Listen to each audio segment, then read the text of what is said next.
የእግዚአብሔር መልአክ ስሙ ድንቅ ነው።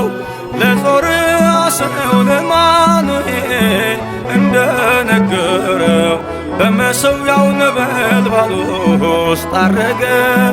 ኃያሉ ሚካኤል ድንቅን አደረገ።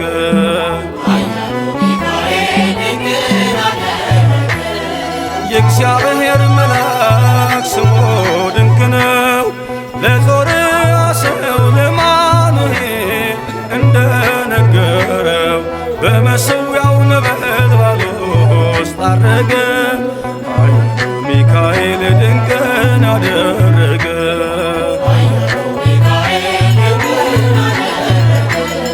ከዳን ወገን የሆነ በእግዚአብሔር ያመነ ማኑሄ የሚባል ሰው